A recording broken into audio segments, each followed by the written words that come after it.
So we're back for another Monday Mindset Moment. I'm here on Zoom with Dana, and I know other folks will be joining us on the Facebook group. So glad to be back. It's been a great series so far. Oops. Let's see if I can go ahead and get that sound off. There we go. And what I want to tune into today is this powerful strategy that was coined by Dr. Daniel Siegel, and also I've seen it pop up in the positive discipline space as well. And the idea is that we are going to name the emotion to tame it. So name it to tame it. I'm going to talk a little bit about the science behind this, like why it works, and then give you some specific strategies to help kids start to be more and more emotionally literate, so they have more vocabulary and sort of comprehension of what these different emotions are, how they experience them, what these different words mean that we might be using. And it would be very helpful if you're here listening to the replay, either in the Facebook group or on YouTube, or if you're here live, to go ahead and let me know in the comments or the chat how old your children are, so I can have a sense of who's here and how old, like what developmental stage your children are in. And so to get us started, I want to go ahead and just bring up this concept of name it to tame it in this very particular way. So it turns out that we do have, we are able to, I should say, recognize universal emotions. And there's some agreement and some disagreement, but some general consensus over which emotions we can universally read across time, culture, gender, age, etc. And these are the 7 that Paul Ekman's group, he and his wife Eve and their group of researchers were able to say that across different, studies and going to different locations around the globe, culturally and ethnically and even linguistically diverse groups, they show pictures and say, like, what is this emotion? And they showed them dozens and dozens and dozens, and these were the 7 that people tend to generally have consensus around. So let's just look through them for a second. So we have anger, which has like the widening of the eyes and the eyebrows kind of furrowing and definitely frowning and tightening. You can almost feel the heat coming up into her head just by looking at her. Another core emotion is fear, right? Being scared. So we can even say like mad and scared with these 2. Sadness as well, where there's like a different shape of the face, where the eyebrows kind of go up instead and eyes go softer and the face frowns, but it's oftentimes less tight in the lips and tighter in the chin. Surprise, right? Like that big eye open, mouth open kind of look. And then enjoyment, which is like that easy smile that they call it the where the eyes are smiling with the mouth, that kind of enjoyment, or we can call that, feeling glad. So we have like mad, sad, glad, scared, and then surprise, disgust also, where you kind of go that ew, like, we kind of make that ew face. And then contempt, which is like kind of anger, but then there's also this sort of detached, like cool-headedness that's different than with regular anger. So one of the things you can do as a family, this is my first tip of an action you can take, is to go ahead and play a game where you talk about these 7 emotions first. Maybe you have these pictures or different pictures and names of them, and you play a charades game where you make the face, and then your child or and the other family members that are present can guess what emotion I'm showing. So I'm going to just do 3. Here we go. Okay, so look at my face. I'll come a little closer. How about this one? So go ahead and put in the chat or comments, which one was that? Okay, so that was number 1. Number 2, I'll show you another one, is this one. Okay, see if you can guess which one that was. So we have the first one is, and the second one is, and then the third one is, okay. So in the chat, in the comments, go ahead and guess, and hopefully you can get all 3 of these 7, which were those 3, and I'll tell you at the end. It's our little game for today, okay? Now, when we're thinking about naming it to tame it, like one of the things, of course, is kids being able to recognize emotions and the facial expressions that go with them. This is easier for children who have neurotypical development in facial recognition of emotion. Other children will need direct, repeated instruction, even flashcards, being like, "What is this? What do we see?" And like noticing and becoming an interpreter of the facial structure and how it moves. Now, otherwise, though, we have this thing called mirror neurons, where oftentimes when somebody flashes an expression at us, like we can't help but sort of automatically mirror them or empathize with them because a similar pattern of brain activity happens in our brains when we see somebody flashing an emotion. Now, it doesn't happen at all times and all for all people, you know, but it does. It is a system that's built in our brain to be able to mirror and empathize. So oftentimes we can even mirror back what kids are showing us and be like, your face looks like this right now. I'm guessing that you might either be mad or sad. Did I get that right? So that's one way we can tune in and help them start to notice that faces really do share messages. The other piece that I wanted to give to you today, we're gonna go a little bit longer than 5 minutes, probably more like 10, just because this one's kind of robust. Is this idea that each of the emotions has a message behind it, whether it's mad, sad, glad, and scared, or of course the other one's surprise, disgust, and contempt. Now, just focusing on these four emotions though, oftentimes when they show an emotion, but they're not necessarily identifying what their needs are, right? So they're maybe dysregulated while they're having this emotion. I would call this having a big emotion.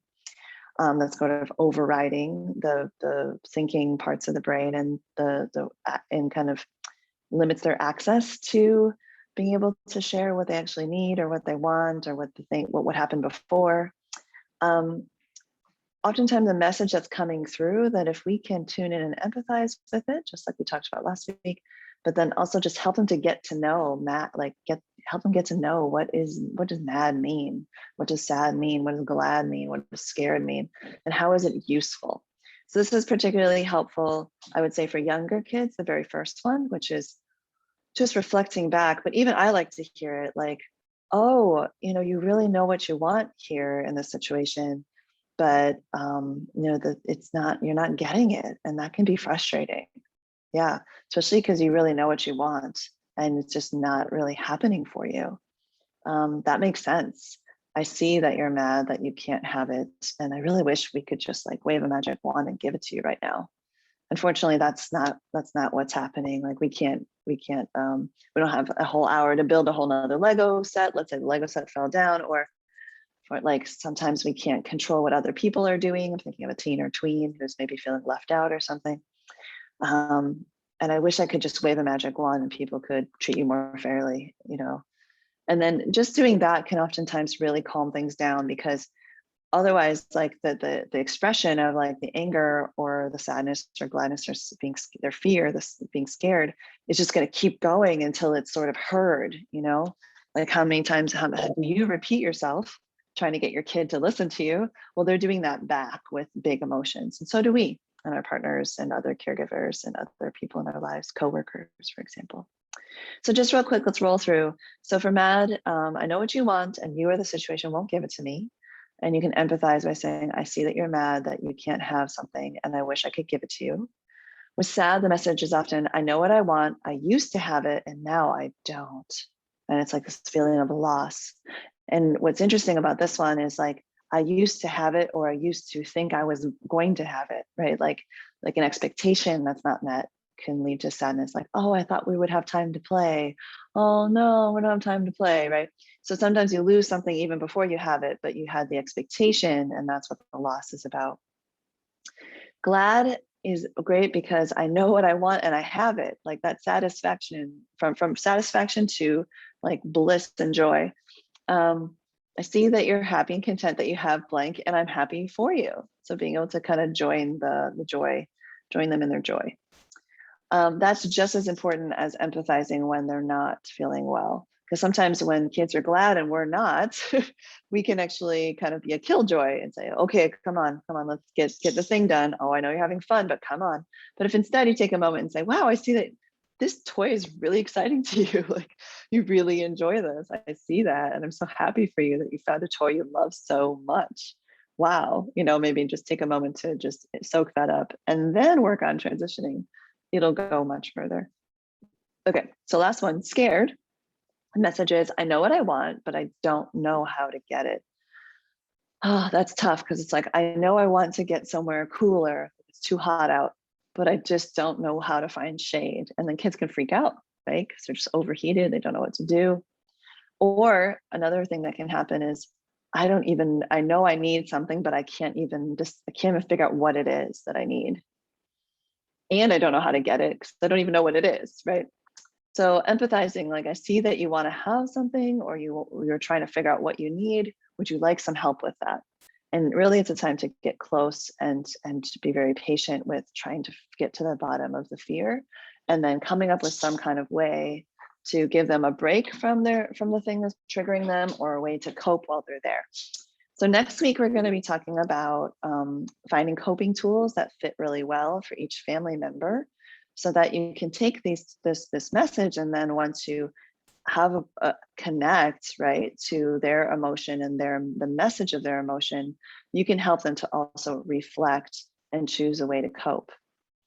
And so in the brain in the palm of your hand, example that we've been talking about, where this lid off is dysregulated, lid on is regulated, where like this is the emotion center and this is sort of the thinking part of the brain. When the lid is off, naming it to tame it actually can help the upstairs brain sort of give the downstairs brain a hug. Because otherwise it can feel like a chaotic collection of symptoms and experiences and feelings. And until you make sense of it by either naming it, or if it's not about naming the emotion, it's at least identifying the message behind the emotion. Like, oh, you're sad because your ice cream fell on the ground. Oh, I'm so sorry. That can be hard. You really wanted that ice cream and now you don't have it. I really wish I could scoop it up and we could eat it. Did I get that right? And they're like, yeah. They start to put their lid on.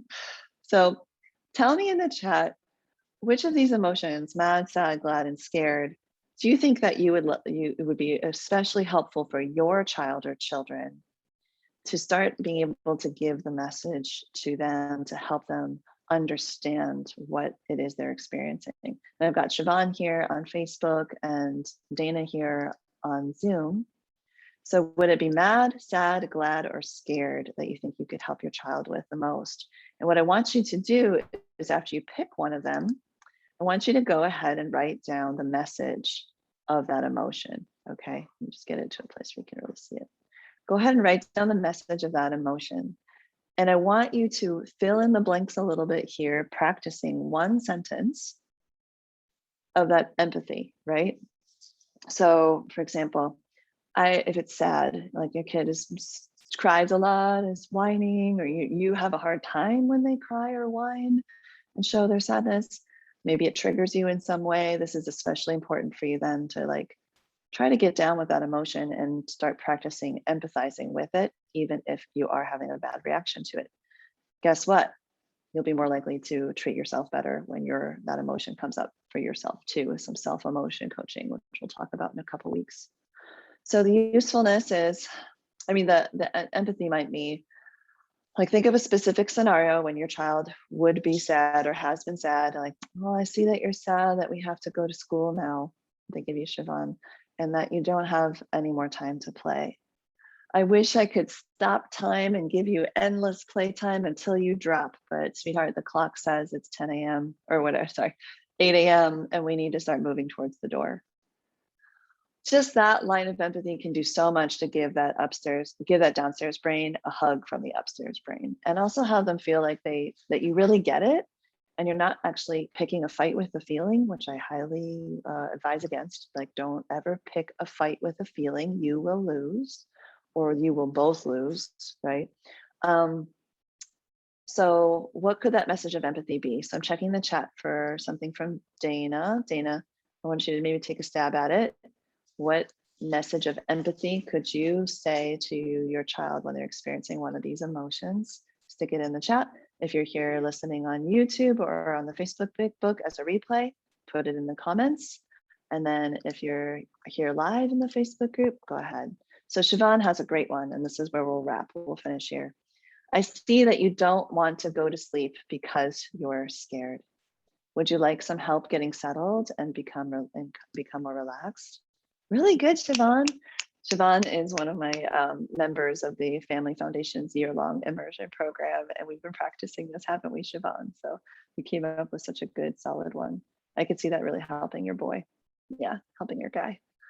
All right, well, that is where we need to end for today. Let me know what you got out of this training. Practice one empathy statement. And for the rest of the week, try to catch moments where either you could use that empathy statement and help name it to tame it for yourself, or that you could share that with your child. And last plug is, I think every family should have one of these, some kind of feelings chart. As a matter of fact, I picked my favorite one and I shared it with everybody at the Emotional Mastery Weekend with my clients. I sent them a hard copy, but I'm just looking for it. One sec. But I think the whole family, I think it's called Wholehearted Counseling on Teachers Pay Teachers, has a really good one that I really like. And I think you would like it too. So here's one. I'm just getting the picture up. Here we go. So this will actually be our last thing, because I forgot, I wanted to make sure I said something about this, is to introduce a feelings chart. And we will roll through 10 ways to use a feelings chart later in April, early May. So keep an eye out for that training. And just try having a one color for each family member, where, like a little sticker or magnet, and just putting it onto the ones that they're feeling. Of course, there's a lot of variations on how to use this, but like you can use this activity when you're wanting to solve a conflict as just a way to sort of help get the ball rolling of how you're feeling. Like, I feel distracted and annoyed when you keep singing songs when I'm trying to get my homework done. Thinking of siblings, because it's hard to both read and hear these noises. And then that's a great jumping off point for coming up with some solutions together, or maybe the other party understanding where you're coming from when you're making requests, for example. Okay. All right, y'all. Lots of love. Let me know wait, one more Dana has. Good, Dana. I see you want the iPad and you're having fun, but it's time to eat now. Yeah. So I would say 2 parts, Dana. Can we split it into 2 parts? I would lead with the empathy part, which is, I see you want the iPad and you're having fun. I'll go just a little bit further with that and maybe empathize and be like, I know it can be hard sometimes when you don't get to have what you want. Yeah, that can be really tough sometimes. I get it. And rest there for a moment, and you can say, did I get that right? And maybe they have another complaint. Well, there was something in particular I really wanted to do, and I had a game that I wanted to play, and you're like, oh, I know, like you really wanted to play that game right now. I mean, that sounds so good to you right now. And I'm so sorry that, you didn't even say sorry, but you're like, I really wish we had time for that. Unfortunately, it is time to eat right now. So giving it that part of it a little more space sometimes goes a really long way to preventing meltdowns and tantrums and adverse reactions to transitions, for example. So just strategically, you might want to just extend that a little bit more. It also helps your child to hear the language instead of like, I want my iPad, and they're like, they might say something like, oh, shoot, I really wanted to play that game, and this is so hard that I can't do it right now. Like you would much rather have them express that, right?